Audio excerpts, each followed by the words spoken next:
All stand for the Pledge of Allegiance. Pledge allegiance to the flag of the United States of America, and to the republic for which it stands, one nation, under God, indivisible, with liberty and justice for all. All right, thank you all for coming tonight. Emergency services, the Del Val Volunteer Fire Company and Tinicum Township have partnered and added additional rescue equipment to one of their vehicles. And I believe this is related to basically vehicle rescue, correct? Yes, the majority of the rescue equipment is for auto extrication and auto rescue, but there are some features that will help with marine rescue and what they call high angle rescues, like ropes, like high rocks rescues. Okay. Rick couldn't be here tonight, but the new rescue equipment on the truck, it's going to be on the truck that is housed here at the township. So this is going to have more rescue equipment centrally located for all of our township and improve services. The truck will be on display at our First Responder Day on August 5th, and they'll be doing demonstrations. There's an announcement later, but everybody should plan and come. I think it's going to be a good time. And I think Rick was planning on coming with one of his personnel that really totally push this forward at our next meeting. Okay. Yeah, I guess the understanding of that is prior to this, I believe it's called heavy rescue, if I'm correct with that. Basically, any auto extrication would have to come out of Ottsville prior to this because the vehicle has to be classified to be on the call list to be first responder to that. So any vehicle extrication down here past Ottsville's call sign would have to be coming all the way from up there. So this gets a Del Val vehicle capable of that. So now anything down here is now within proximity of Del Val to respond to. So hopefully we'll reduce any vehicle extrication time frame to half the time than it would before. Chief?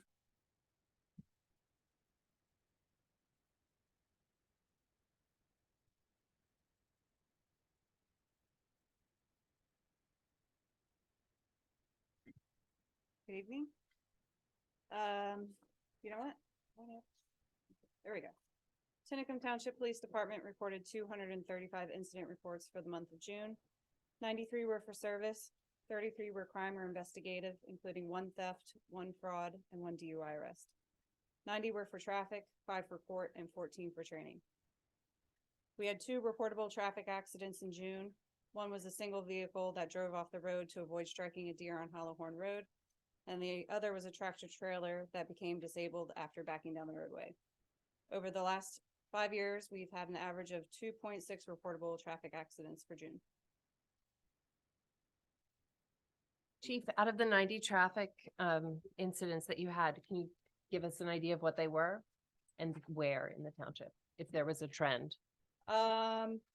Be hard for me to tell you where. I can tell you the majority of those are going to be our traffic stops for traffic citations and traffic warnings. So traffic stops for speeding? Yes, or other violations, moving violations. Okay. Thank you. Thank you. All right, moving on to old business, headquarters road bridge update. So we had a information gathering session. Terry, if you remind me what date that was. Yeah, you don't remember either. Let's see, just so we have the information correct. I believe we had it on the calendar. The 28th, June 28th, we had an information gathering session with both our engineer and Doug Bond about the potential for the investigation for the temporary bridge and potential design and furthering of getting a permanent bridge structure done.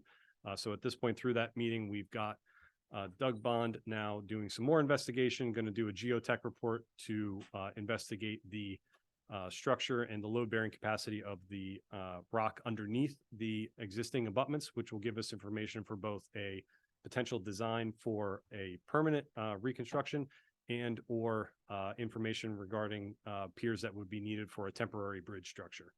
So we're going to be moving forward with that here hopefully shortly.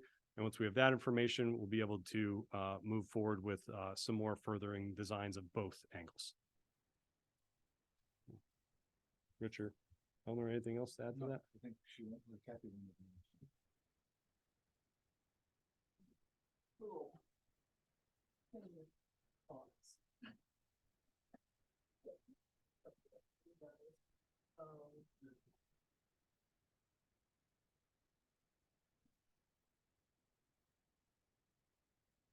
Catherine Auerbach Center Road. And I had some of this at the art festival. I didn't necessarily see you guys, but the art festival was amazing. And I want to thank anybody who was involved with that. I know some of you guys are here. Just an incredible effort. It's amazing to think how many people in Tinicum participate in celebrating their township and how special that is. And- Let me just interject. I saw Larry Brandt today, who volunteers with the Tinicum Civic Association. And he said that the gate numbers exceeded last year, which, given the weather forecast for Sunday this past weekend, it's just That's amazing. incredible. It's amazing. So I concur with you, Kathy, in congratulating the Tinicum Civic Association and all the volunteers for the excellent festival that they bring to the township every year. And being in the barn in the heritage section, I don't see everyone who's out there, but most people come through. And it's so nice. Not only do we have people who lived here years ago who come back and want to come back and have some touchstones to come back to, people who aren't from the area who want to see the beautiful area that we have and everything, and also obviously the care and the interest in the number of the resources, especially the bridge exhibits that I have up, are always fascinating. People spend lots of time looking at them. What I have here, and I want you to keep considering as part of your entire study of the bridge, of course, reminding you about the importance of the bridge and its landscape, as well as the bridge itself.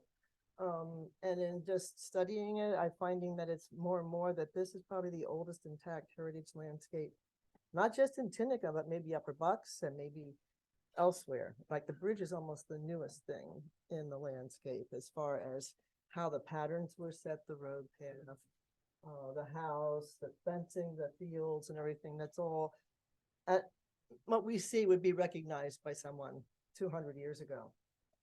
And that's pretty rare to have that total picture. So, that's important. What is also of urgency, and hopefully will encourage you to continue to reinforce your intent to take the bridge, is that PennDOT's plans, and I do have some sort of mock-ups of how they're shifting that abutment and what the impact of that will be to absolutely destroy the landscape and destroy the fields.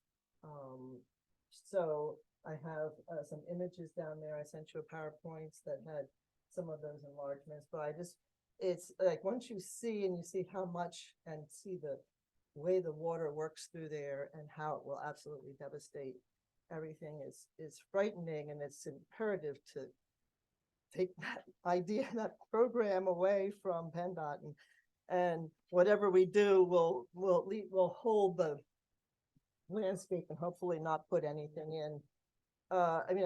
Change the location of the abutments or anything like that. The abutments are holding the landscape. And just one other thing, kind of these two pictures were taken right after Hurricane Ida. All right, so this one shows how when PennDOT has raised the road up, it created a dam and molded, and this is a modest picture of the damage that happened at that location. They're planning higher and worse, so it's just going to. Excuse me, tear up Catherine, is everything. that on the south side of the road? This is on the south side of the road. Thank you. Where it dug out about 8 feet. Correct. This is taken from the bridge downstream. It shows you that the bridge absolutely preserved the entire landscape. It held everything in place. And if that abutment, especially the one on the west side, wasn't there, all that would be gone. So it's just an added level of urgency to keep in mind that it's so important. People come here from all over to see what we have because they don't have it. They don't have what we have. And sometimes it takes a little extra effort to keep what we have, but, it's worth it, absolutely. So, I'll have this here if you want to take a look at it later. And I thank you for your efforts in exploring these avenues that you have been so far. Thank you, Ken. Thank you. Question? No. Cindy Gaspari. I just wanted to support what Catherine has to say. I know that in the comprehensive plan, principle 4 is to preserve the historic, scenic, and cultural heritage of our township. I'm concerned down the road with PennDOT that when we get to Golden Pheasant Bridge, we've set a precedence because the township doesn't take a stand with PennDOT on something as historic and important as a preservation of our beautiful landscape. So I just encourage you all to consider that as one of your top priorities when thinking about the bridge. Thank you.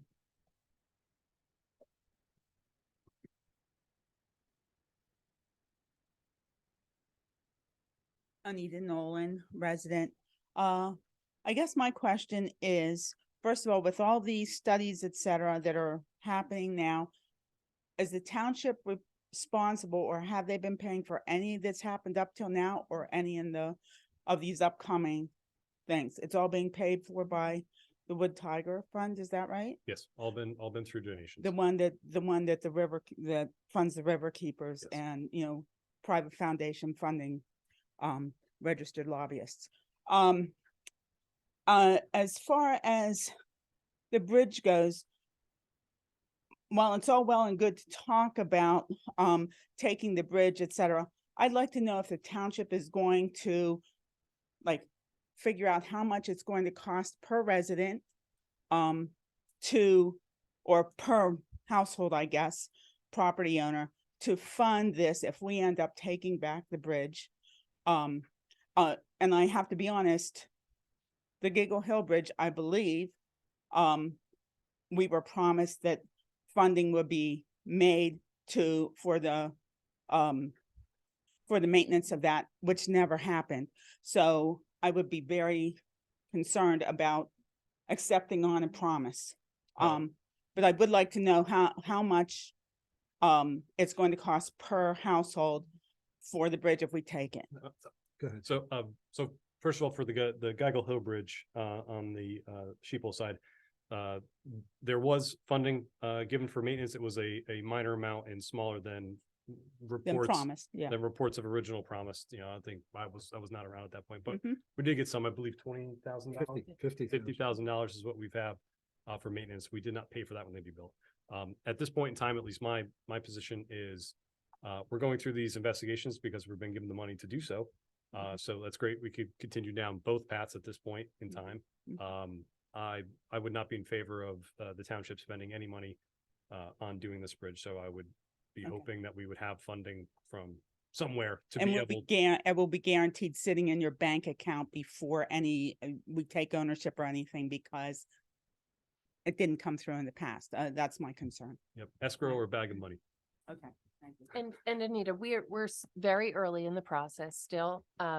We don't have even the underlying data on which to formulate design plans. So the board will be keeping the whole township up to date as we move forward. So long before we might be talking about cost of household, there will be dozens and dozens of updates for the community.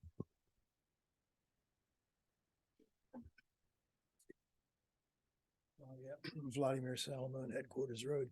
One question that came to my mind, Jim, you just said that there was going to be further geophysical studies on the, what was the purpose then of those excavations on So- either side of the bridge? Was that not for, studies of the substructure there and then the So it was for Bedrock. investigation of the actual abutment itself to see the condition of the structure, the man-made structure. that man-made structure is sitting on something. Mhm. Most of it being Sitting stone on- is what we found. It's on bedrock, yeah. And so the geotech would actually drill into that stone and give a bearing capacity for that. In the bedrock? Yes.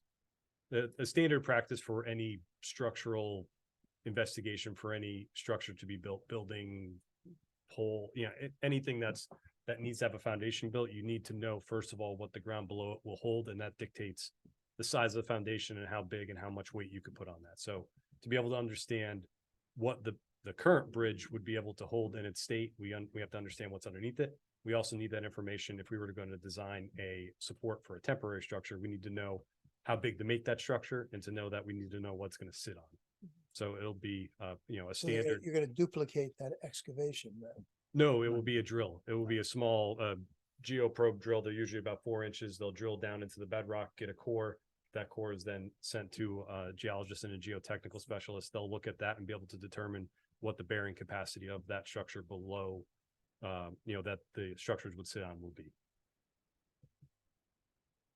I mean, bedrock is bedrock, but it occurred to me also that, when those excavations were made, it would have been pretty easy to form up a form and fill it up with concrete and have have piers that would support a bridge that, spanned the existing bridge and carried the weight, From a practical farm engineering stand, I agree with you. From my actual engineering experience with liability and design criteria, unfortunately, that's the way that things have to be done, is you have to get the info.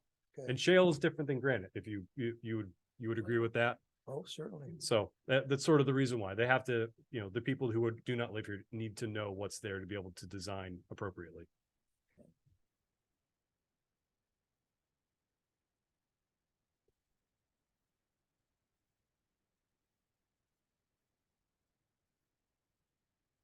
Thanks.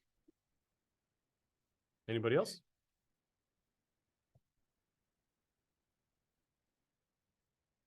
Tim Cashman, resident. I'd just like to thank the board for keeping both options open and hearing everybody out. I think that's a good move forward. Considering what Catherine had proposed, we've been at this a long time now. If money was supposed to come, it should have came by now. And that's going to be a big liability to the township, the cost of that bridge. And just keeping that in mind and keeping that in the forefront. I appreciate that. Thanks, Tim. Anybody else? Move on? Okay. All right, moving on to announcements. First Responder Day will be held at the Delaware Valley Volunteer Fire Company on August 5th.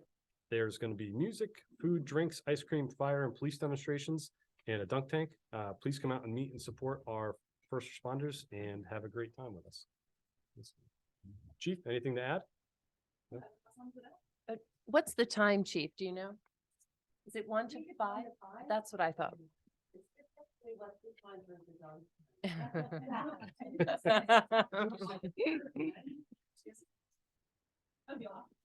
One to 5.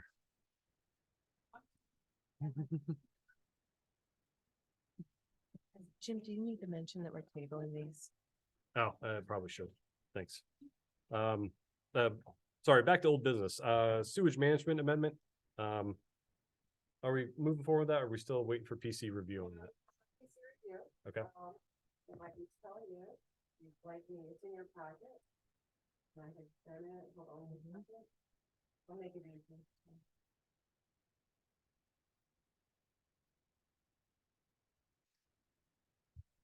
So this amendment, was discussed by the PC, to make it easier on residents that need to put in a replacement system for a failed system. So this would be for an existing home only, an existing dwelling.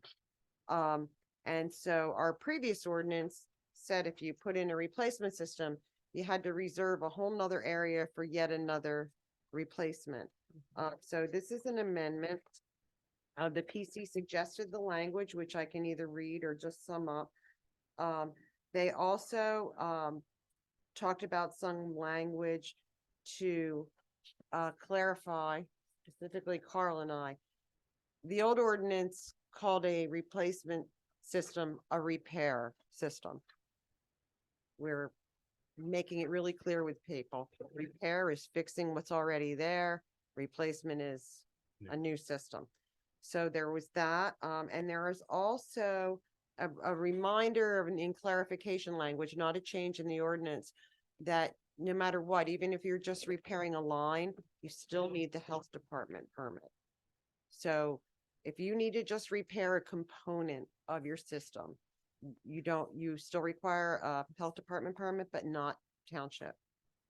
But anyway, all of this started with us trying to look at it to always try to make it easier for our residents. And so, Steve, one thing I had a question for you on, this is not a zoning ordinance, so do we send it to the Bucks County No. Planning Commission? Just have to authorize that. All right, I will make the motion to advertise our amended sewage management. Second. Well, there were two suggested amendments. The one that's in our packet includes both, Yes, correct? yeah. So Those amendments have been already made?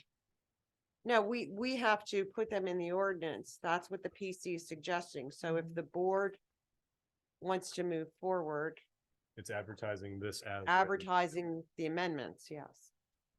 You have to make two advertisements, or if we're Well, making, it seems to me, the first amendment was to eliminate section D1C, which said that you had to be able to prove you couldn't acquire additional ground anywhere else. I think that makes a whole lot of sense. Yep. So the second one, I have to somewhat disagree with Terry. I don't think that the permitting belongs in this ordinance, which just separates reserve areas from replacement areas. And number two, at least as I read the ordinance, if you make a repair under section 131A, it does require a sewage management permit. And under 133A, that requires a Department of Health permit if one is needed. So I don't think that the second one is needed, but even so, I don't Okay. think it should be in this ordinance. So my suggestion of motion would be to advertise the sewage management ordinance with an amendment to remove paragraph D.1.c. And that I'll make that revision. We'll send it off to be advertised, and it'll be on the August meeting. so where would the mention of permitting? It's in it's in the sewage management ordinance now in section 133. This is amending sections 124 and 125. Okay, Where are we clarifying though, the language between repair and replacement? Well, that's the whole purpose of the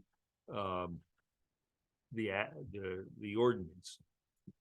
It mixed, the ordinance, if you read it now, mixes the idea of repair and replacement, and the ordinance that's being proposed separates those two. So now 124 is now addresses reserved sewage areas, whereas and in that section it breaks out the requirements for it. It breaks out how to identify a replacement area, and then it has the restrictions. And of course, the one that we're talking about removing is D1C, which says the inability of the applicant to acquire land. And then section 125, which had addressed replacement area, mixed up the definition of repair and replacement.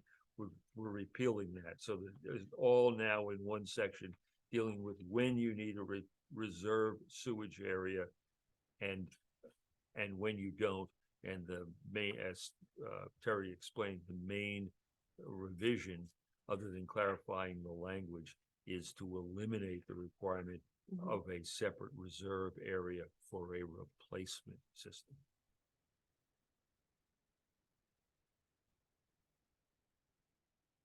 So are these two things being advertised together, or are they separate advertisements? No, it's just one advertisement with the ordinance as amended, Okay. removing that section. Okay. And since it's not a zoning ordinance, it only has to be advertised once. Steve, so to clarify, nothing about permitting though. That's correct. That's what you're suggesting to the Yep. board.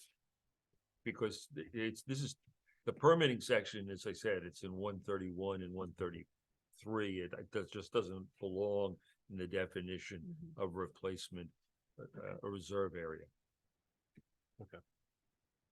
Well, I'll make the motion. I'll second.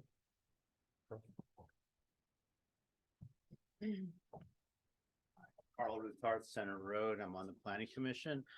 Steve, we put that in there, because there seems to be some confusion on what permitting is required for a repair. I think the township now has just requested that it come from the county. Is that correct, Terry? Since the original amendment of the sewage ordinance was it 2019, the township has viewed if you need to just repair a component of your system, that's a repair. Bucks County Health Department. It's only that we get involved when you're doing a new, well, if it's, It just doesn't seem to be clear in that I think, ordinance. well, yeah, but the place that I think it is, but whether you think it is or it isn't, the I understand. sections that address it are 131A and 133A of the ordinance. That's where the permitting section is. So if you're going to clarify it, We would that's clarify where you that. want to Okay, clarify that's it. fine. That's fine. That's all I'm saying. That's fine. So we'll look at that and make sure that that's consistent. Yeah, with the well, I way guess, we're doing things. It just seems to be there was some confusion. I know that people were getting a county permit and then it would go to the township and then the township would request a permit from something that was already completed. Yeah. So we just wanted to make it clear. So we're not Yeah. advertising it? No. You want to look at it again? you No, said? no, no, I thought you said you a were- different, we want to look at the old section to make got it. sure that it's clear, not this one. Steve doesn't think it Yeah, belongs. I- I understand what you're saying. It's definitely, You're amending something that doesn't pertain yeah, to. this ordinance is a good idea. And the clarification you're suggesting is a good idea. I'm just suggesting that if you're gonna look at permitting, you wanna look at Okay. two other sections. Fair enough. All right, all in favor of advertising? Aye. Aye. All right, on to Rolling Hills Farm Amendment. We are going to, put that onto the agenda for, next month. We're not gonna. Yes, discuss just that. table it. We're gonna table that till the next meeting. Back onto announcements, free tick testing.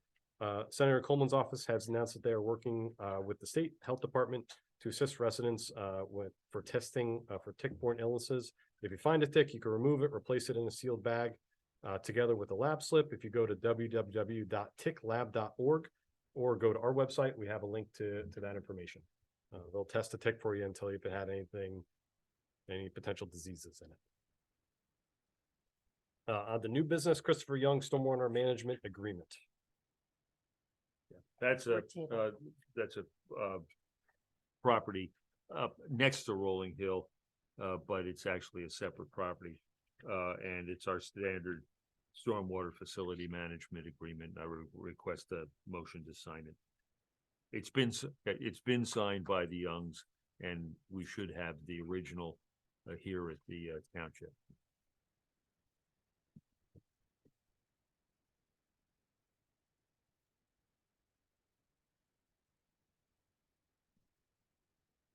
And this is related to normal business for building. Yeah. Okay.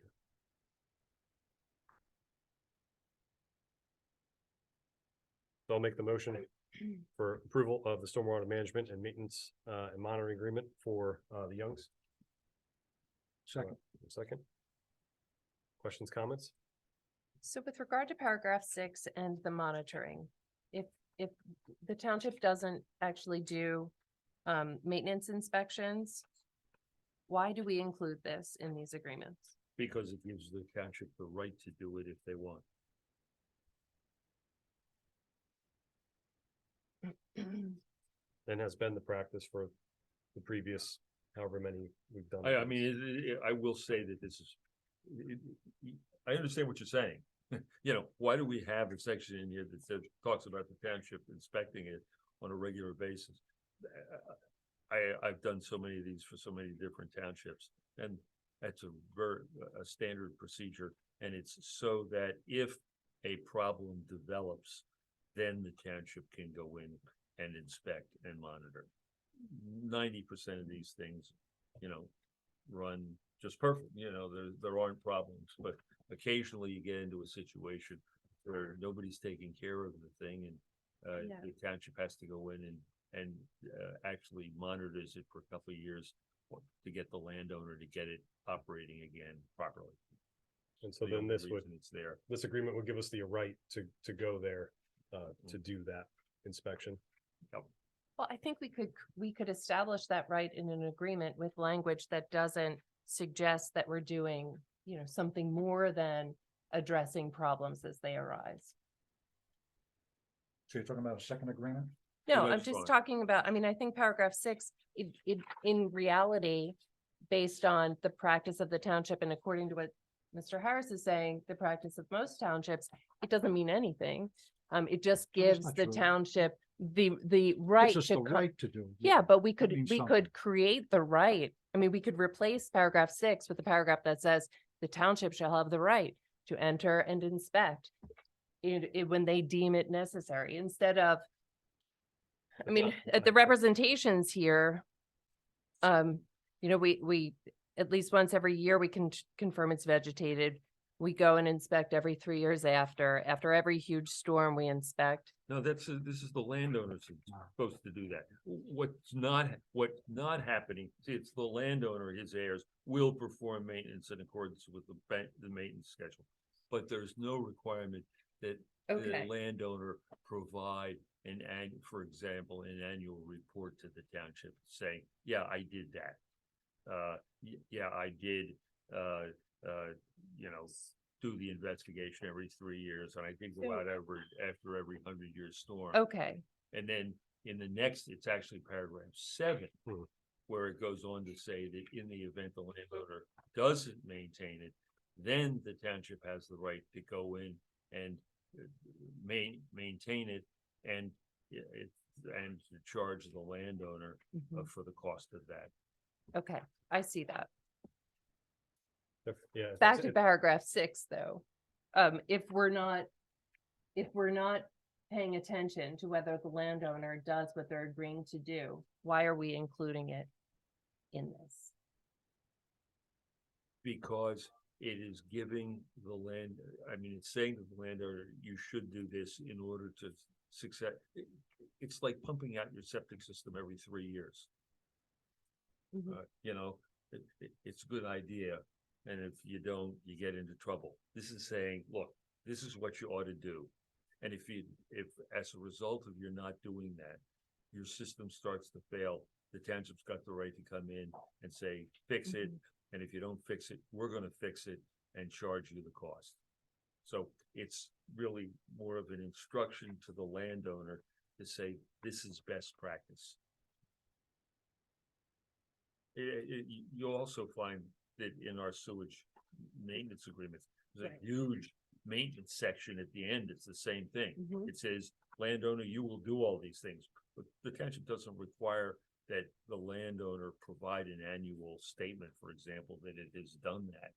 But if, as a result of it, the failure to follow proper maintenance, those agreements give the right of the township to come onto the property and insist that the repairs are made. And if not, they can even go to the step of making the repairs and then charging the landowner. Okay. All right. Thank you. You're welcome. All in favor? Aye. Aye.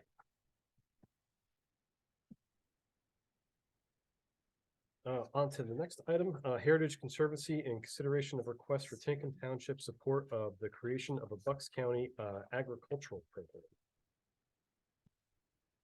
So I can elaborate on this. Want me to elaborate on this? Yes, please. Okay, so a letter was received. A letter was sent from the Heritage Conservancy, from the Director of Resource Protection.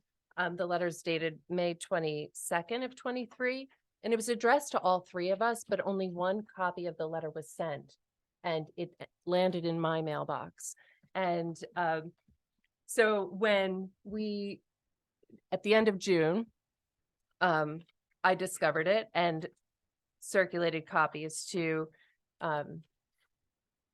everyone here.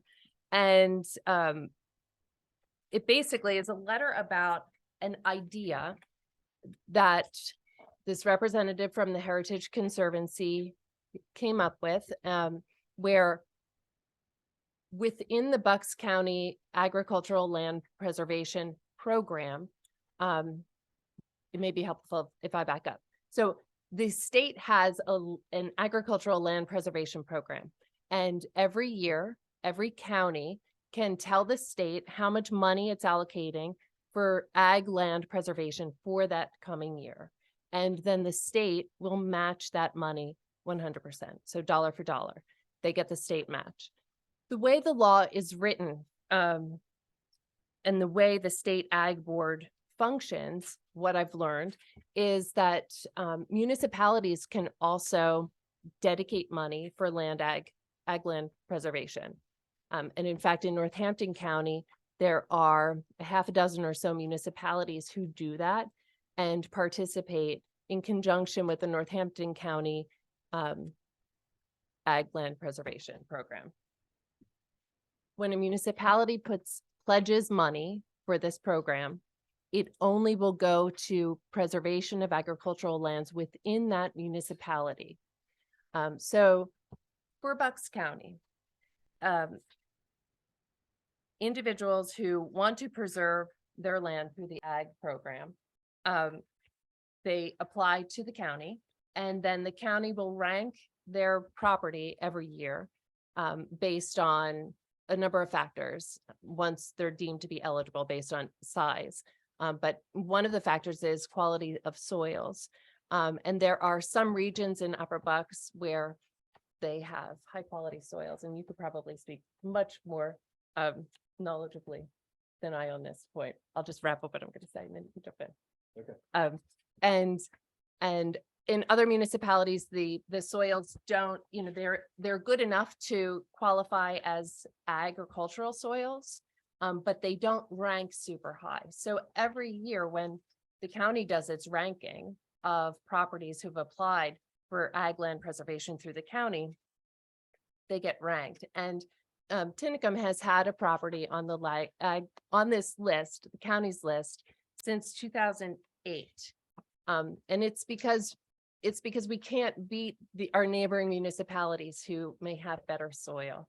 And we just, can't get higher to the top of the list. And the reality is only the top handful or fewer, five get preserved every year anyway. So what this idea of a municipal match program for agricultural land preservation, what it would mean is if Bucks County were to adopt this program and create it for its own,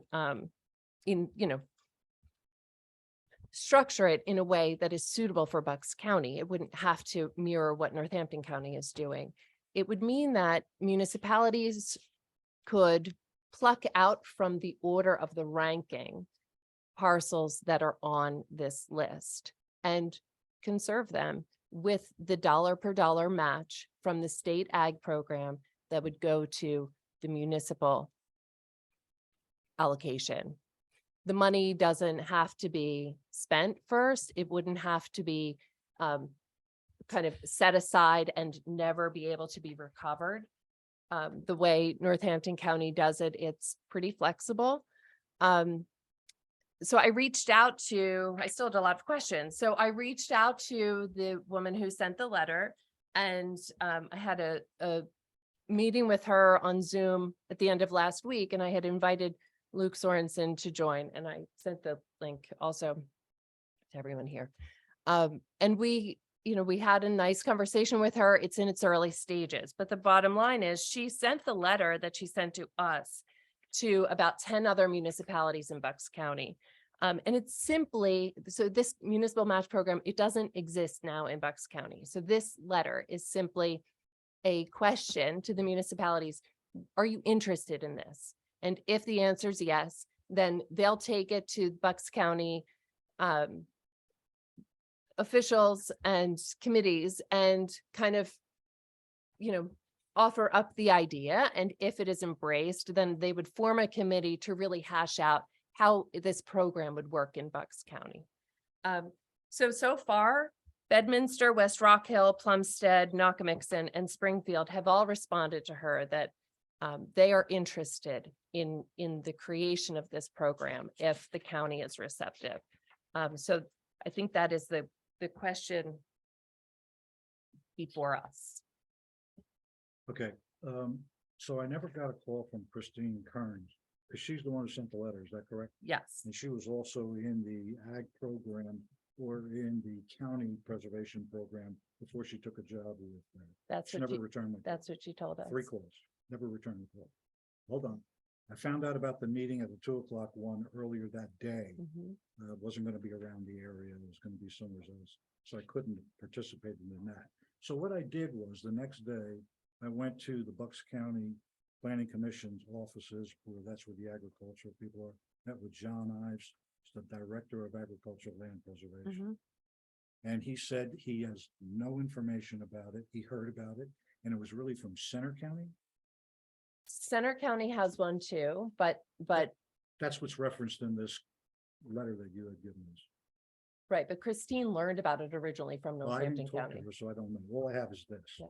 So he said that they don't really have any information on it. Mhm. And one of the concerns they have, and he wasn't able to answer it for me, so I'm hoping that you're gonna be able to do that, is that the money doesn't have to be given to the county, held in escrow for us.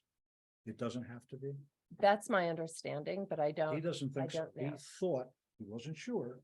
He thought that the money had to be allocated to the county Mhm. and that it would be used for Tinicum. He agreed with that, when and if it came up. Then he pointed out that the one that really goes, Tinicum's tough. He goes, because you have very little, what's considered, let me get the right word here, prime farmland, not farmland of statewide importance. Mhm. That really goes down to nowhere's on the list. It's prime farmland. They have very little of it. And I Right. said that chances are, Bucks County is a little different than some of the other counties that may be doing this because they have very little prime farmland that can be conserved with Bucks County, Bedminster particularly, Mhm. has a lot of prime Yeah. farmland. He says, so they're always going to be at the top of the list. Mhm. And really, he goes 5 a year is about what realistically, no matter how much money you get, that's Mhm. really where we can go with it. So my suggestion is that we meet with the county and discuss it with them before we do any of this stuff. Well, so Christine had said that early August, I think she would feel like she had given the municipality she reached out to enough time to respond, and that based on the responses she's received by that time, she would approach the county. And I think it would be important for us, I'm happy to reach out to Mr. Ives, but I think it would be important for us to be a part of that conversation. It doesn't commit us to participating. Mhm.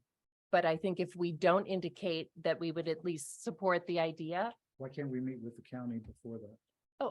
we could certainly meet So with why the can't we county. do that? We can have that We, discussion. we can meet with the But we county. have more information. So it's July 11th and early August could be before Is that our her, next is that meeting. her arbitrary deadline? Or you're not sure? Well, no, she put June 30th in the letter for getting responses back because she wanted So to, now It's August. It's August 5th. can you Yeah, let I'm me? asking you. Yeah. Yeah, let me finish. Just stop interrupting me. I thought you So- were finished. So she put June 30th in the letter to give the municipalities kind of an incentive to respond by a certain date. But come the beginning of August, she will have collected responses. She's already collected 5, and she will take those responses and approach the county. So I think it would be important for us to be a part of that little cohort that is moving forward with the county in early August, which could be before our August meeting. But that doesn't prevent us from meeting with the county Abs- with her abso- before our meeting. So that Absolutely. we have information then. I mean, why Of would you want to course. rush this? I mean, if we were to write this letter in support after our August meeting, does that mean it's void? It won't mean anything? The No, letter could still go to the county from us. nothing would stop us from Right. meeting with him. Yeah. No, the letter. If we were to send a letter in support of this Mm. program after the August 5th deadline, or whatever she is talking about, would the county then say, no, you're too late, we won't accept No, that? no, Rich, my concern is, and it's not a grave concern, but my concern is simply that any initial conversation that might be happening between the county and Heritage and these 5, plus if there are any additional municipalities, I would want to be a part of that conversation. And I don't think we would have an opportunity to be a part of that conversation if it happens before we decide that we support the program or the idea of the program. So you're saying that we wouldn't participate in that August 5th discussion if we didn't send this letter? Is that what you're saying? So there's no August 5th discussion. Oh, It's okay. just When early is the August. discussion? Early It's August? not, it's early August. That's Okay, what I have. So we would be excluded from that, is what you're saying. I don't know how we would, if we don't decide, Because we're trying to gather more information. if we don't decide tonight that we support the idea, why would they invite us to be a part of that conversation? And how could we decide before that conversation, if that conversation happens before our next meeting? So let me jump in here. So first of all, the idea of the program is that in this case, the counties would enter into a program that the municipalities would then say they would put some money towards preservation of farmland. And because it's through the county can then get money to match our donations from the state to then preserve it, or does the county provide some dollars associated with that as well? Or is it unclear? I don't know for certain, but the information that I received, and I see Luke is raising his hand, but that the match would come directly to the municipality because it would be our pledge that we would be indicating to the state, we're pledging this amount. They would indicate that they match that amount. So the county is more of like the facilitator of the program for all the townships within their county. Yes. The next point was, I mean, this is more of stating that we're interested in the program. We want to be part of a discussion. That's all. I don't necessarily see there being a problem with doing that and also talking to the county, because obviously the county is going to have to be the main facilitator of this, so that they will ultimately end up being a part of it. Well, they would go into their program, regardless of whether it's our money that we put up and the state has matched money that we've agreed to put in. It still would go through the county, so that means it would go on the county's list. Yeah. And the county's list is somewhat troubling. It's pretty long and doesn't include. a Well, whole lot no, of- that's not troubling me.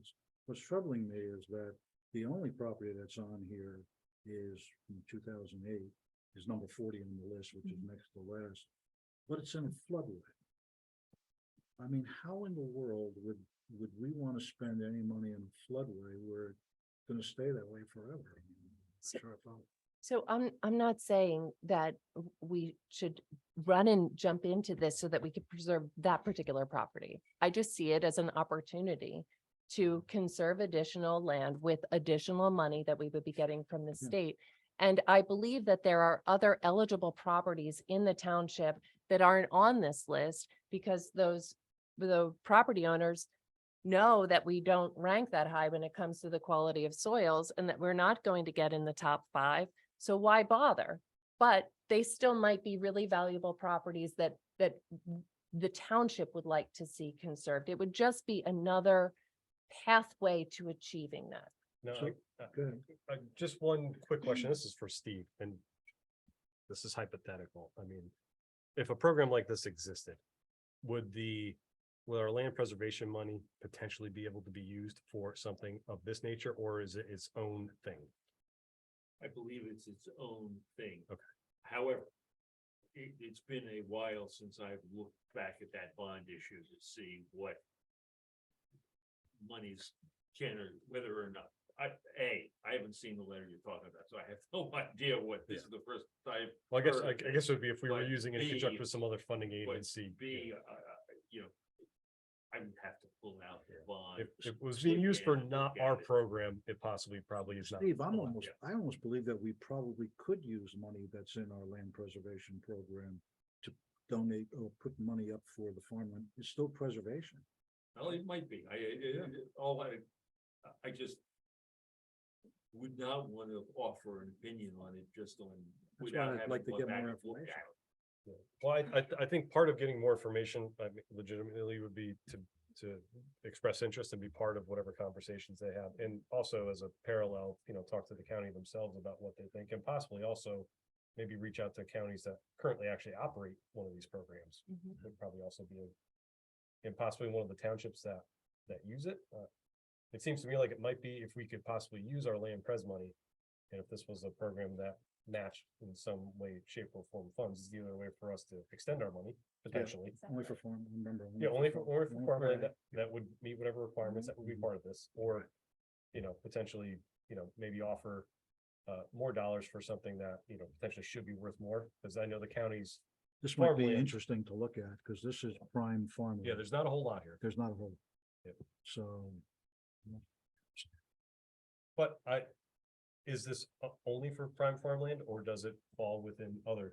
I know the county's program is for prime farmland, but if, right. Well, that's some of the questions. I had a list of questions for Chris Kern that I was hoping that she'd be able to respond to. Unfortunately, there was no response. Also from her assistant Stephanie. Stephanie was on a Zoom call with you. No, I don't remember. I think it was just Christine, but when There was that, a couple of them. I mean, I'd be in favor of sending a letter to this saying, yeah, we are interested in learning more about it and, Well, maybe we would like can, to be part of any we can draft conversation. our own letter. You don't have to follow their letter. No, yeah, We're interested in finding out more about this program. I would like to be part of any I conversation. would agree with that. And then I would also like to see if we could reach out to someone who's involved and maybe we could learn some more from, do we know what state agency? it's, Because I mean, hey, if the state's funding it, I'm sure someone in the state has to be part of it. It'd probably be the state agricultural board of some sort. the state ag board. I think it's ASA. My notes say state ag board. I mean, in any event, try to find out who that is and maybe try to get a conversation with them to see if they have some more information, because, anything that could either help us use more of the money or to, to facilitate lengthening that money or giving us more to, for potential preservation, not a bad thing. I agree. I think Luke had his hand up.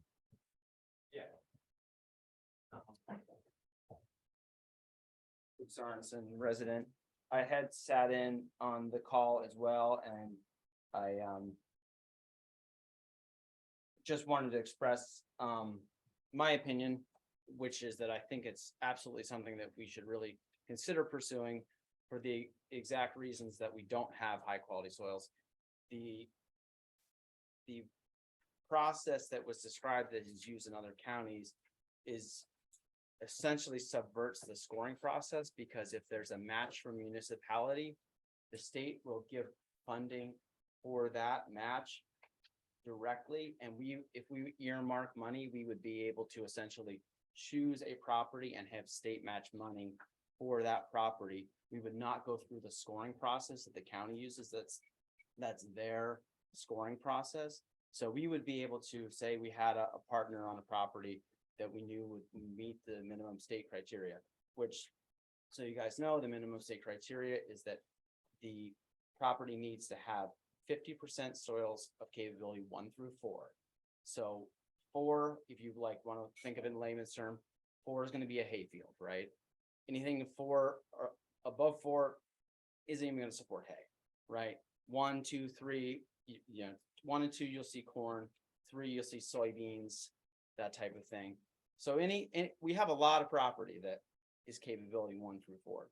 It's not just prime agricultural soils, and it just has to be 50% of capabilities 1 through 4 on that property. So we have a lot of property that would support the state minimum criteria. So what this program would allow us to do would be to work with a partner for that property and say, listen, let's earmark some money from the municipality. Let's put an application together for the state, to get their funding. The county would administer the program. So the county would hold the easement and the county would do the monitoring. So in addition to, the county would also conceivably pay some of the administration costs of the easement, which would further save us money. So I think it's really something that would really benefit our township, probably more so than any of the other municipalities that were mentioned. Just as a point of interest, I looked at, since the inception of the county agricultural program, Bedminster Township has had, they've had 29 easements totaling 2,300 acres using state funding, state ag funding. Springfield has had 27 easements totaling 2,100 acres with state funding. Tinicum has had 6 easements totaling 300 acres with state funding. So we really have been missing out on this availability of state funding. And I will mention also that some of our parcels that would meet the criteria are also, for the state ag board, are also our most developable parcels. And I think that this really could be a great program for us, more so than other municipalities. Luke, could I ask you a couple of questions? Mhm. What I didn't understand, what you just corrected, I think you did, is that if the state would give us the money, the matching money, and we can use it for any farmland, whether it's prime or number 4, as you put it, right? We could use of that. We don't have to go through the county. Correct. It would have to. That's not what I was told. See, that's the problem I'm having. The county says that even if the state gives you matching grant money, Mhm. it still has to go through the county. So the county will still rate us, and the rating then will never get the higher rating because we just aren't going to get it. But my question is, and I'm hoping the answer is, even though you don't get a high rating, because that money has been allocated to you, because you're putting up some additional money, we're going to bypass the rating and we're going to go forward with it. Is that what you're saying? That's the whole. Is that what you're? You bypass the ranking. The ranking, Yes, is that what you're correct. saying? That's If how. that's true, then, That's then, true. then it's a no-brainer. Yes. for That's sure. what, yes, Yeah. that's true. If that's true. We I can, haven't heard that from Yeah. anybody Yeah. other than you two tonight, Yeah. because, and then the county, of course, I went to the county. Yeah. He didn't know that. He wasn't wouldn't, sure. because it's a conceptual thing that that Heritage is putting together based on their collection from other counties that Right. run the program a little differently, that's structured in that way. So really, this whole discussion was just to survey municipalities, say, is this even something that you'd be interested in supporting some alternative funding? And the way that I understood it, and I've sort of asked this question a couple of different ways, to that point, is that it would bypass the scoring. And that's the whole key, because we're That's- That's what putting I some hear, skin, we're yeah. putting some skin in the game, Mhm. and therefore, we know we're like, why would we do that and then just sit on this money for 10 Yeah. years, right? Like, That was Yeah. my concern. Why Yeah. would we want to have that money sitting there and we can't use it? And Yeah. we're on a ranking where we're 50 on a list of 50. yeah, yeah. And by the way, Bedminster and Springtown, they're totally different properties, totally different. Oh, totally, yeah. That's why they have so much preserved. It's all farmland. My main point is that they've been, that's just what they've used state money for. So they've Yeah. been able to, Because they have high ranking, yes, clearly. yeah, Both of those communities. Yeah. Okay, so, thank you. all right, thanks. Thanks.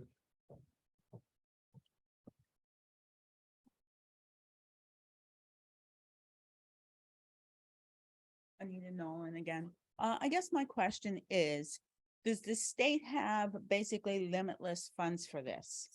so I asked that question because I thought this almost seems too good to be true. And if, the word spreads, everybody will be doing this. Right. And do they have unlimited capacity? She didn't have an answer.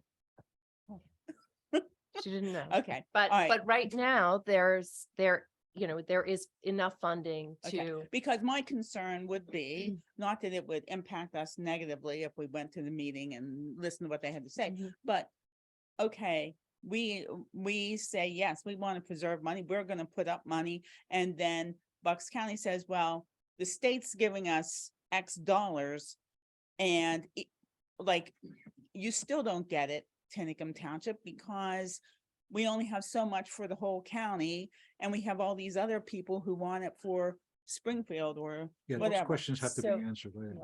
but the money wouldn't be passed through the county. If, my It sounds like Like it- state money, they don't have a limitless pocketbook, I would hope.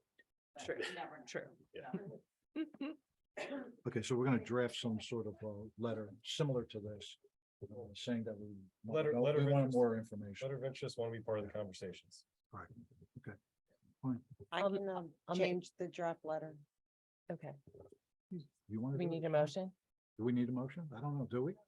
No, I don't think you need it. No, I think we were just for discussing purposes.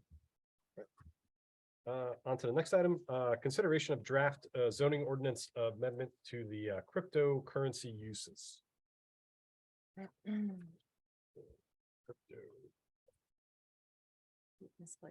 All right, so my understanding, this is a draft amendment to include cryptocurrency in some of our industrial uses or limit. This is a draft ordinance to address cryptocurrency, as our ordinance didn't address it, and it's becoming more and more popular. So we, both the office and the planning commission both worked really hard on it. We tried to put something together that was reasonably understood by not just crypto people. And I think you all have the draft. Is this a draft that's going back to the PC or is this No. going to the Bucks County Planning Commission? No, I mean, it would, I mean, this needs a lot of work. If you want to go forward with this, it needs a lot of work to get it into Format to go to. the format to go into the zoning ordinance.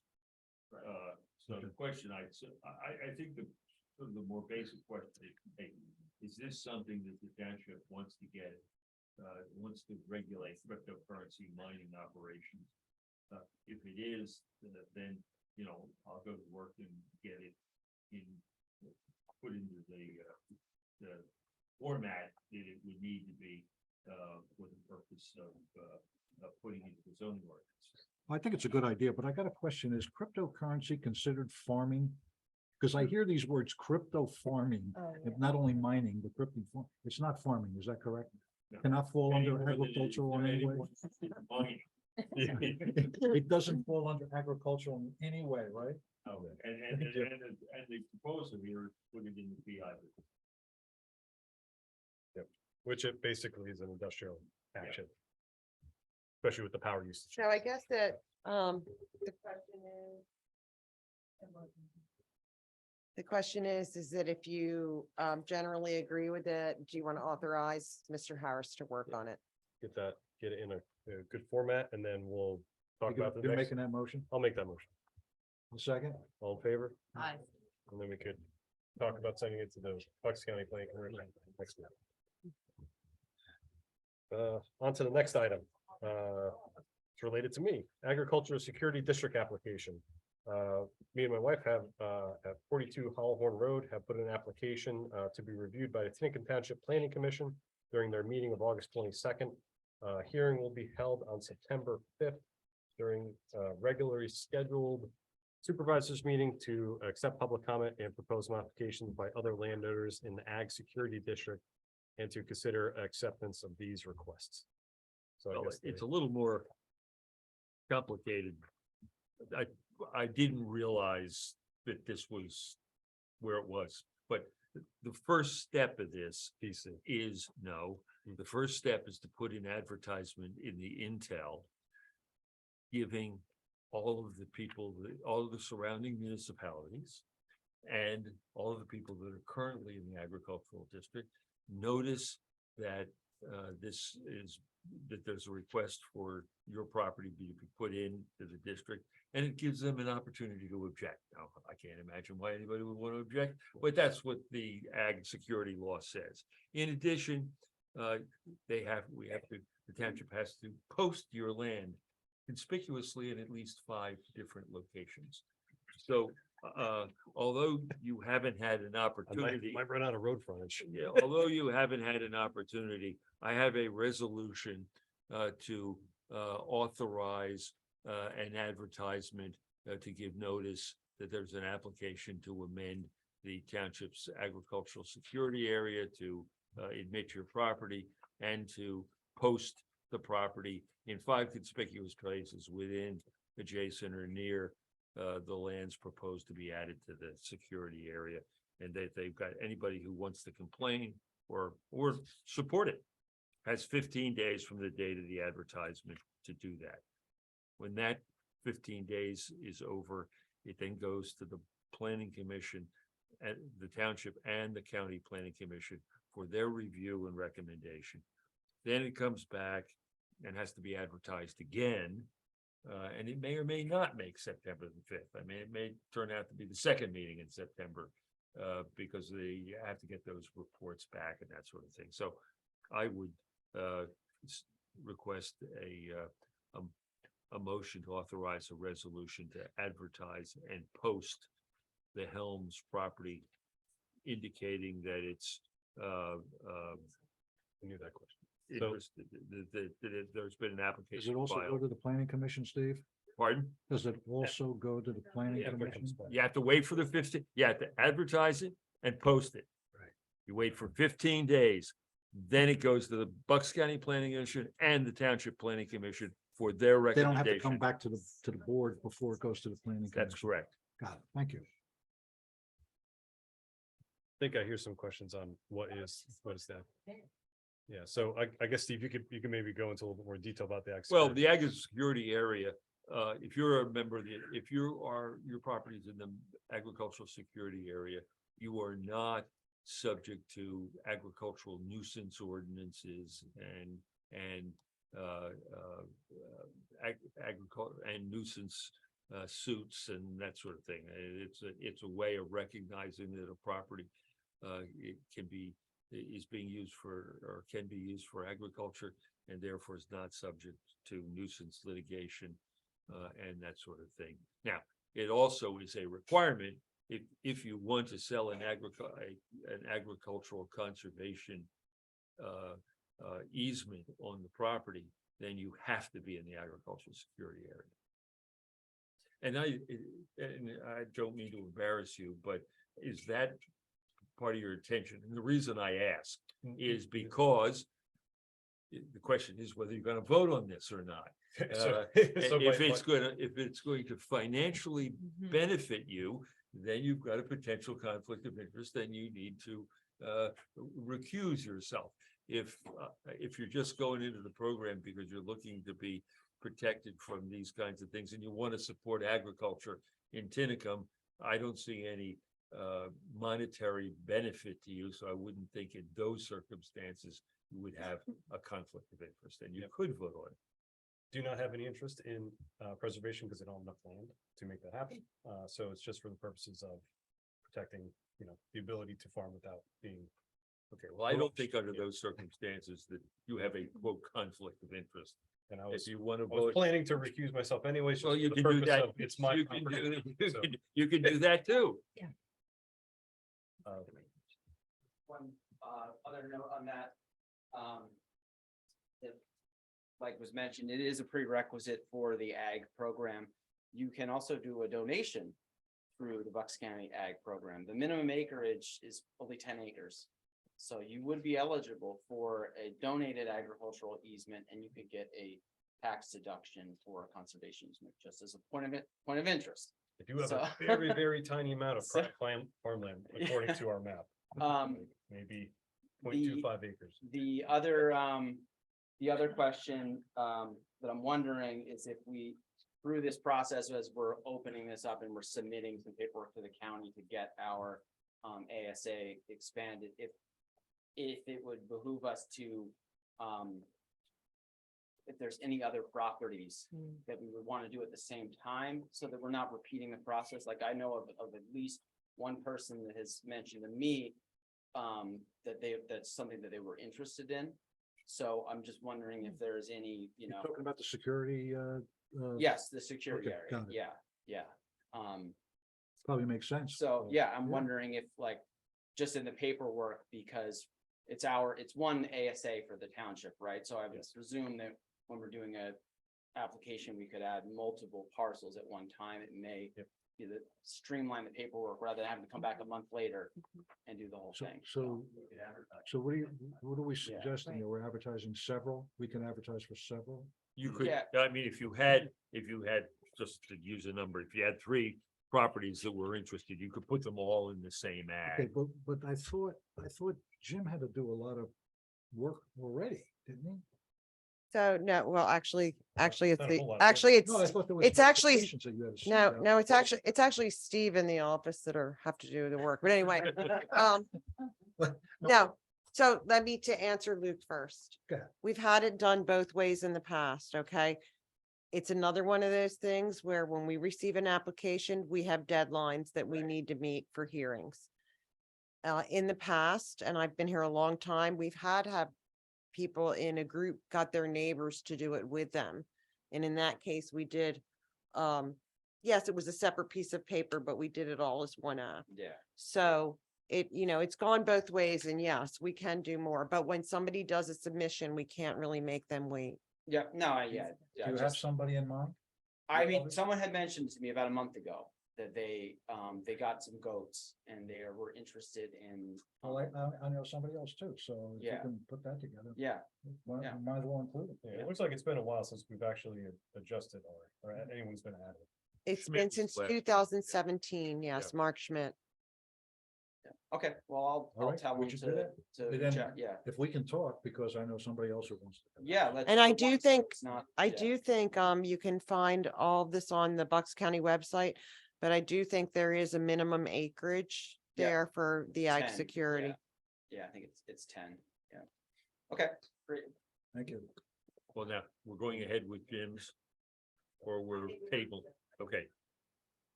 Then, you need a motion to approve the resolution to advertise, to post, and to submit to the planning commissions. I'll make that motion. I'll second. I'm going to recuse myself. All in from vote. favor?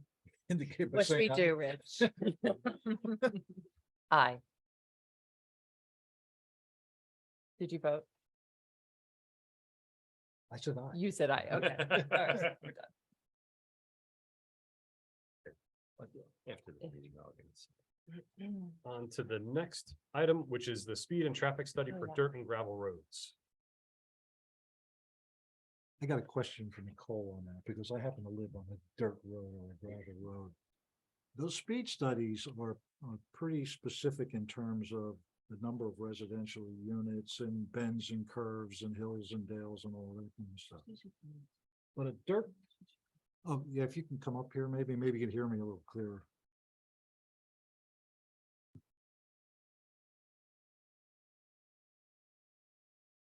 You don't have to stand up there right now if you don't want to.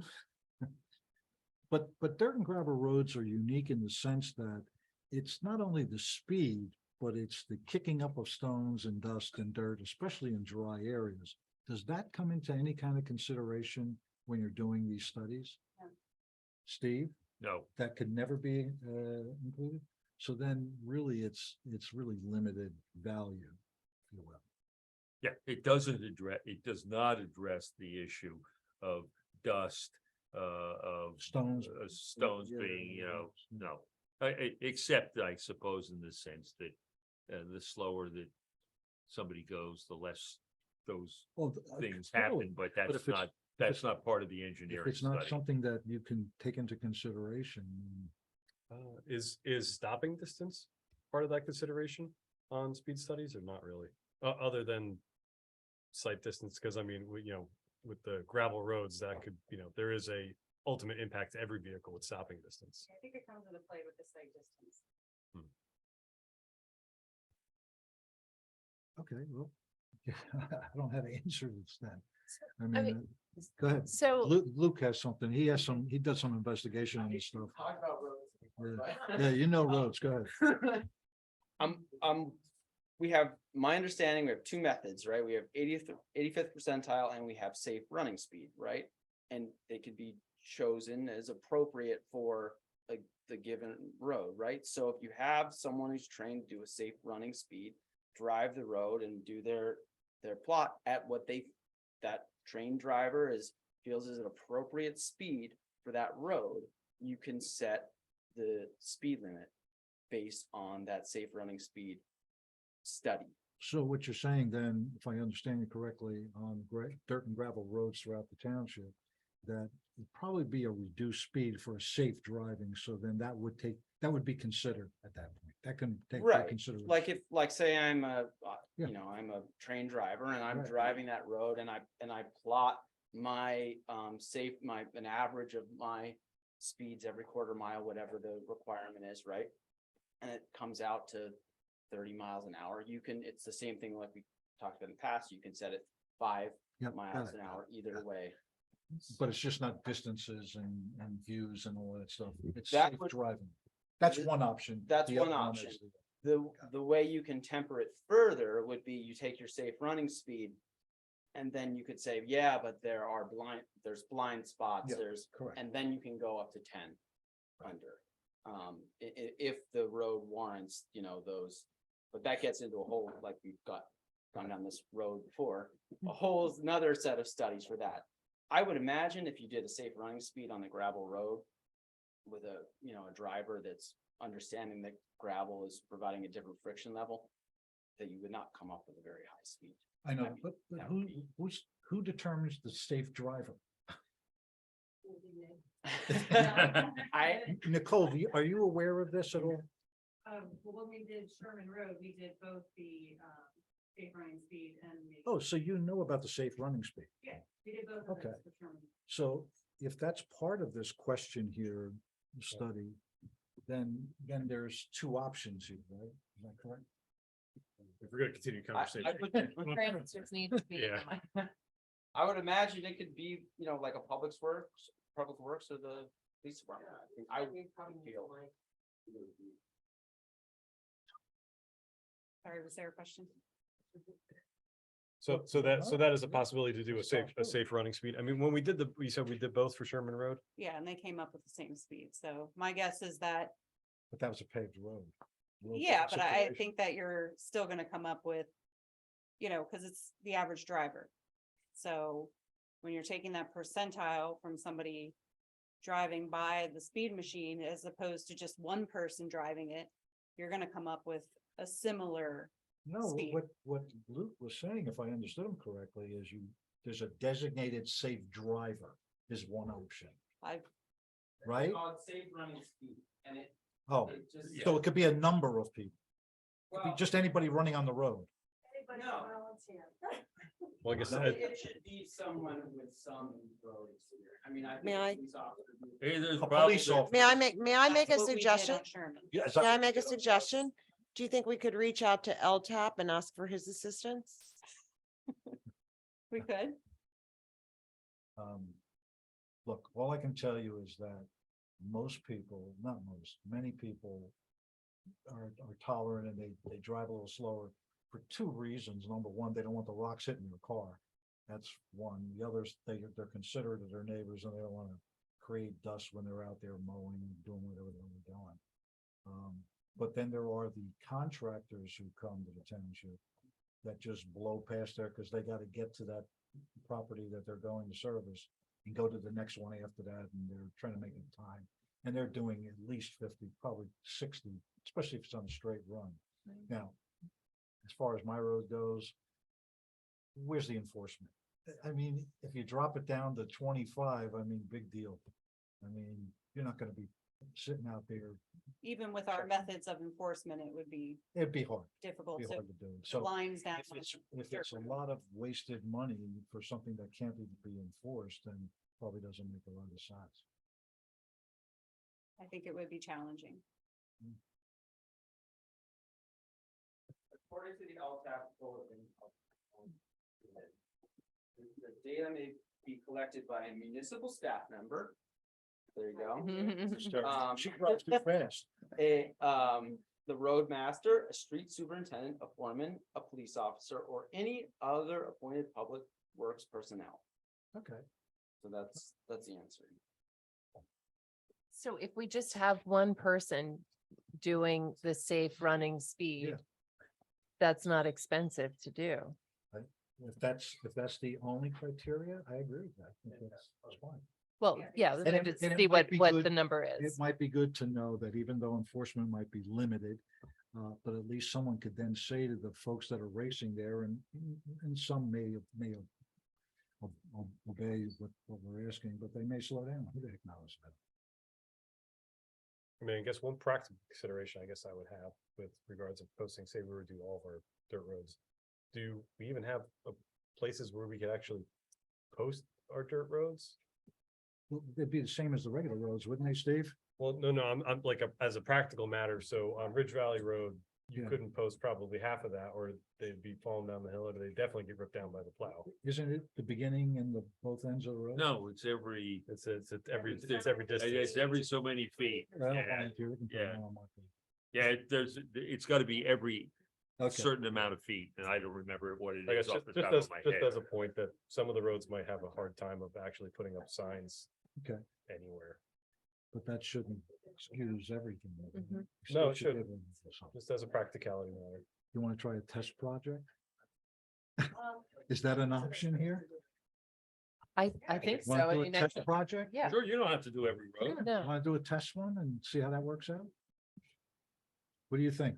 Eleanor, Jim, what do you think? Yeah, I think it's great. I mean, your road, the chief could do, Groover Road, Permanent School Road. Well, you know what? The worst one, I mean, for a test, if you wanted to use my road, it's a straight run. So that one is, where the speed is really going to be racing. I would just suggest waiting until the road closures are finished. Okay, We're yeah, gonna have extra without a doubt, traffic coming yeah, through. without a doubt. Yeah, like the other day I was lost. How did I get out of Tinicum? Yeah. Every road was closed. You gotta bring your chainsaw. We need a motion to direct any, oh, sorry, I didn't have.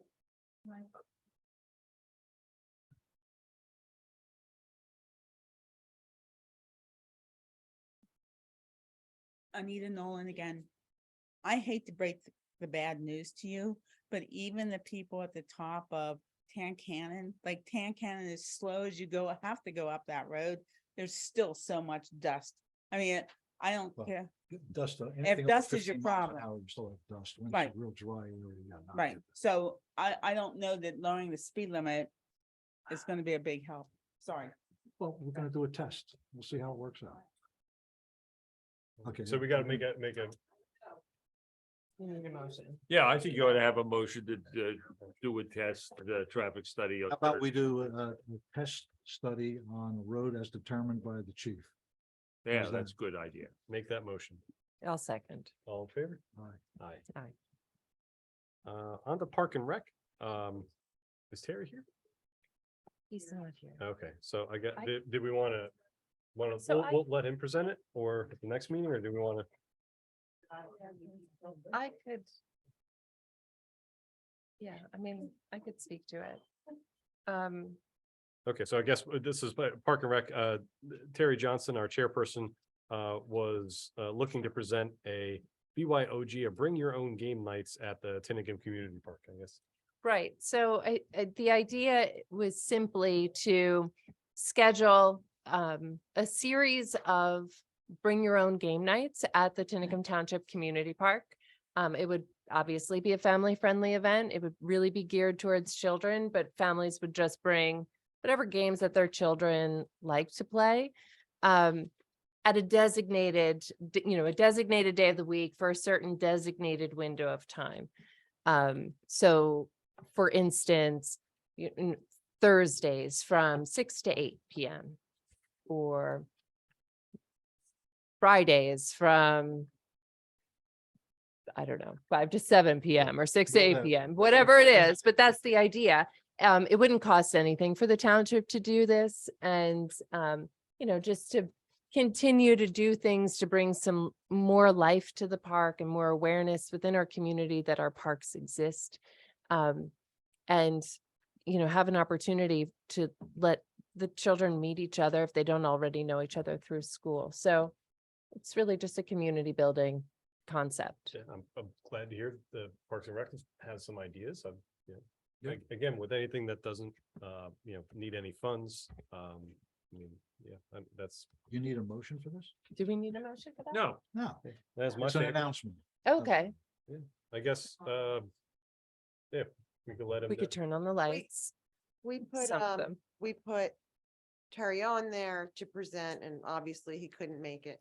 But yeah, it's just something he's putting together. So everyone, as soon as we have more information, we'll have it on the website. Mhm. We'll have links and, places you can go for more information. But sounds like a great idea.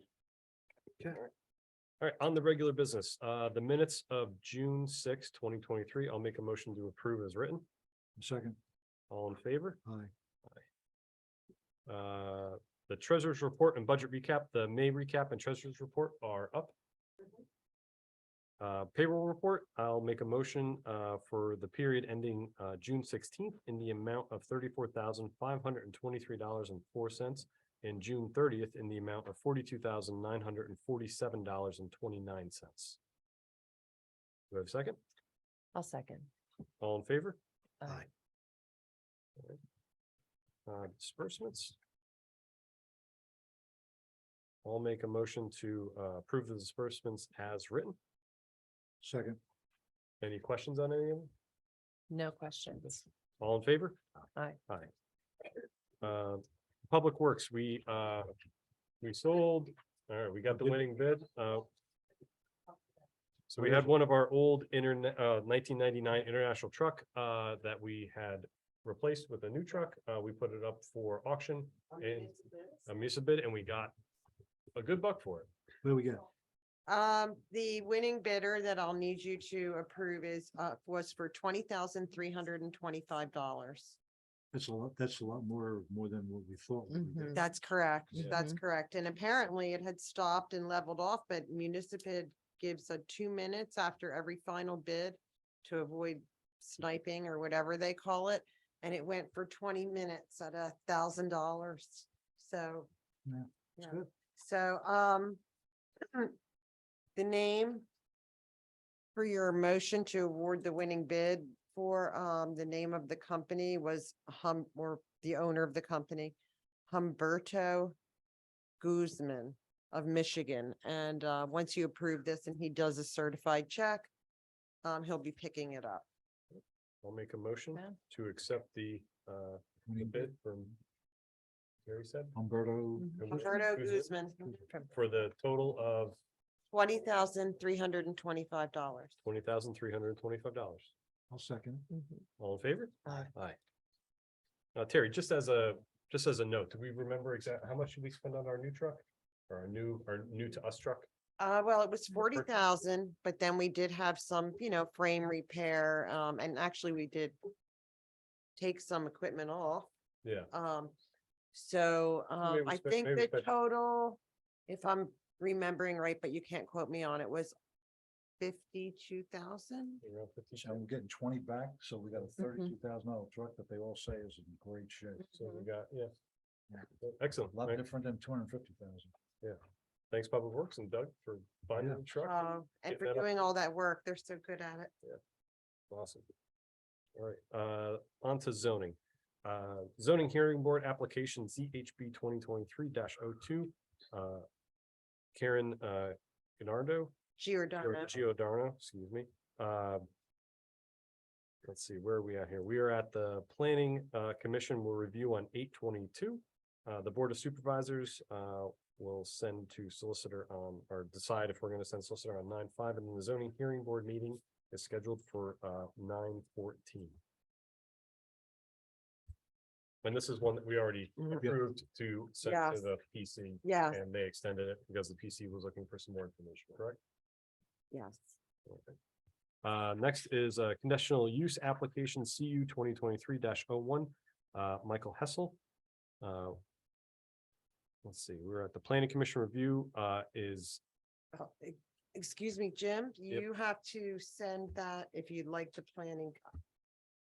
You have to make the decision to send to the planning Okay. commission if you'd like them to. and that would be review for it. their 7:25 meeting, and then, it would be back to us for conditional use hearing on 8:15. Yes. We'll make a motion to send that to the PC. Second. All in favor? Aye. Conditional use application CU 2023-01. Anthony Van Eck Miller. Again, same thing. We're gonna Yes. make a decision to send to the PC. That would be again for their 7:25 meeting. It would then come back to us for conditional use on 8:15. I'll make a motion to send to the PC. I'll second. All in favor? Aye. Aye. And finally, we got the zoning hearing board application for Tom Berger. Same thing. All right, this again is, do we send it for the planning commission review on 7:25? That would then come back to us for a decision for representation at the zoning hearing board on our 8:15 meeting for the zoning hearing board on 8:24. I will make a motion to send to the PC. I'll second. All in favor? I think we have that comment. Oh, yes.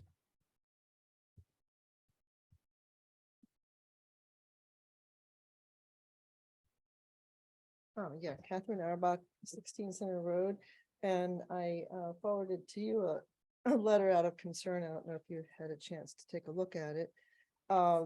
That there was a question initially with the appropriateness of the subdivision that created this now 10-acre lot that apparently this Thomas Berger has. And the question is now my question is that the plans, I don't know if they've actually been signed, number one, to make that a subdivision official. And therefore, any consideration of this zoning application can't happen until that subdivision is official. My letter that I sent to you and after inquiry with the township is requesting that you actually rescind your approval of the subdivision. And that sounds severe, but the apparently the surveyor has created a new ultimate setback distance on Center Road. That's not part of our township ordinance. And has placed the permanent monuments 30 feet from the center line rather than 25. And apparently the plan has that marked on it, although my previous comments were that the surveyor made cruise surveying made the plan kind of vague in the areas closer to the road, so you couldn't read all the information. So that's something that should have been more carefully scrutinized. Survey monuments are a very serious item in the landscape, and they should be correct. Plans that are recorded or deeds for accepting the ultimate right-of-way area are also rather permanent official documents. And if that's incorrect, as based on the township ordinance, Center Road is like of the lowest classification and should only have 25 feet ultimate right away from the center road, the center line. So 30 feet is inaccurate and it's being represented as inaccurate.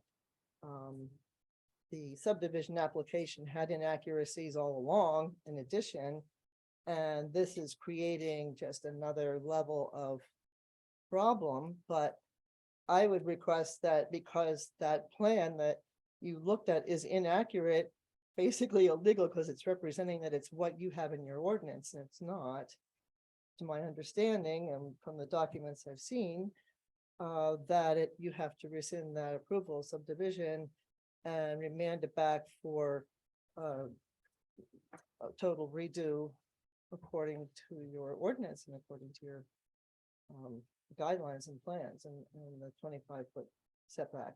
And also then have all those monuments taken out because they're misrepresenting their. In years to come, it's like, what is this? What is it, this, or is it this? And so I took a photo just to show you that I have my property adjoins another township resident's property adjoins as well. So this has always been, this post has always. You've had a pin? Iron pin. You've had a pin? And there's a pinch pin underneath that and everything. That's been there forever. But then now he's put something further back. So it becomes. Further up the confusing. hill? Yeah, it's, Okay. a point online, but it's like, what is it? What is it? And it's not, it doesn't represent anything if 25 feet is what is in your ordinance. And he has it 5 additional feet. Mhm. Could he be confused with the ordinance with regard to the ultimate right of way and the right of way? He could be confused because part of his property is on Headquarters Road. And so he probably just continued the ultimate right of way, is So my guess. there might be- I don't know. I didn't review the Because plan though. Might have thought that that was an ultimate Mhm. right of way there, but in fact, it was just a right of way that he has to show. So he has to correct that, I agree. But it all has to, Does not, should be. Steve, I guess you can answer this, the mistake of. Well, ultimate the right of answer way is, the answer, Document. it's not an illegal document. It's got a mistake in it, which frankly benefits the township. But having said that, the plan hasn't been recorded. It can be corrected. The monument can be moved and the genie will be back in the bottle. I guess we could request that the plans be modified before they're recorded and that, request the. Yeah, the I think what correct needs survey. to happen is, I mean, it's Steve's Ballow's office that reviews these things. You've got to ask Steve to review it. I mean, I certainly, We did. it certainly sounds like what Catherine is saying is correct. And if in fact there's an error in the plan, get it corrected, get the monuments corrected and move on. Right, and Terry did contact Steve Bella, I think it was yesterday, Mhm. asking him to do that. So is that, It's already in and, motion. and we're requesting, or the request here is whether we want it to go to the planning commission. right? Correct. The zoning hearing application. Well, this was- is the, yeah, Burger. what's on the agenda is, should the matter be referred to the planning commission for their review? Well, if Steve Bella has already contacted the engineer, is that what he's done? No, this is, This the- is the- di- No, it's you're two two different different things. things. this is the zoning hearing to Oh, the zoning disturb the variance to For the disturb driveway. steep slopes of the driveway. But, the same mistake would be in so- those plans. But. I don't- yeah, but Steve has been asked to reach out to Cruise Surveying Mhm. and, to first confirm within the ordinance, which the ultimate right of way applies here. But presuming that you're accurate, which is what Terry is, it's what we understand to be the case. He'll reach out to them and have them correct it so that any official plans that are presented to us to sign Mhm. and then to be filed will be accurate. Eleanor, and I want to be clear on this, does Steve, and I was at the planning commission meeting when they had gotten those plans, and they were blacked out. You couldn't make out what the heck that was. Has he also discussed that with Cruz about, because I think the planning commission, correct me if I'm wrong, guys, that you had told him that we got to have some clarity here rather than it's blacked out, and he said he was going to make those corrections, did he? It's on a new application. It has some colored Okay. areas, so there is some transparency to it. So Okay. it's like he's attempting to address it. But I don't know how you can even consider the zoning application on a parcel that was created from something that hasn't been clarified and made official. Well, And finalized to begin with. it's a practical matter. The difference between 25 foot from center line and 30 feet from center line has no effect on the issue that's before the township right now, which is the variance in the disturbance of steep slopes. This can be corrected. If Steve says it's wrong, it can Right. be corrected. It'll be corrected before it comes back here. We get the monuments corrected, but it doesn't have any impact on whether or not the planning commission, recommends to the township that you oppose or not, or send me or not.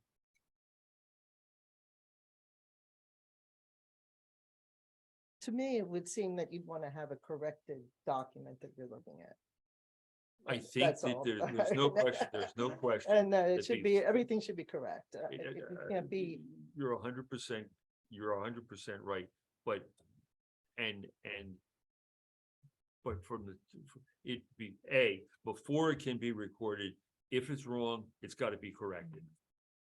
But B, for the planning commission to review the application for the variance of disturbance of steep slopes, that 5-foot difference in the ultimate right of way makes absolutely no difference to the variance issue. no, yeah, I'm not saying whether So, it does or you- doesn't.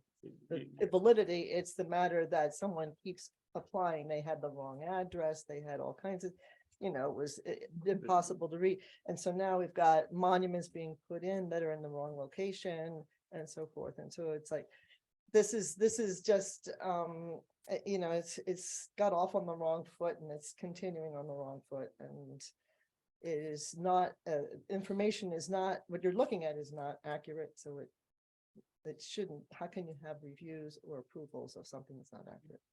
Should be accurate before you get it. It would be nice if it were accurate before we get it. But that's not a guarantee on any application. Right. No, yeah, and, I And this don't one know. could be, I mean, this Yeah. could be either a misrepresentation on the plans. It could be a failure of the surveyor. Yeah. We don't know, but either way, we now know that this was a potential. So when the PC reviews this, we'll make sure to pay attention to the ultimate right of way, make sure the plan is corrected. And, we will definitely make sure that the landowner corrects the survey. And the entire property, both sides, because we're looking at 10 acres, but we're also going to be looking at 29 acres. And Yeah, if it's, Very if serious it's showing, situation there. if it's showing 30 feet on the other side of the road, that's gotta be corrected too.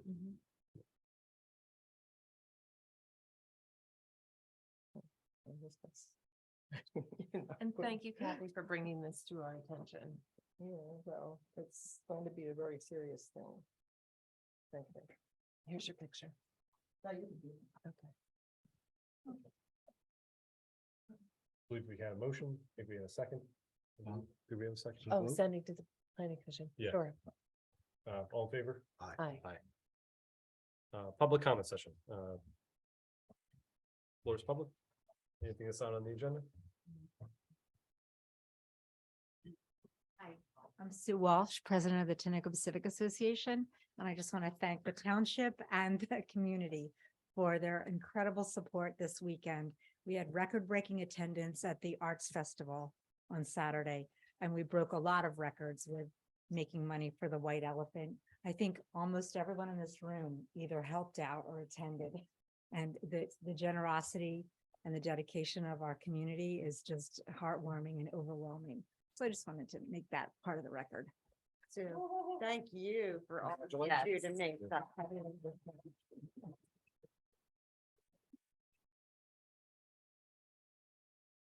Anybody else? Not seeing any additional comments. I'll make a motion to adjourn. I'll second. All in favor? Aye. Meeting adjourned. Thanks, everybody. Okay. If you would be so kind, this is the Jim Helms.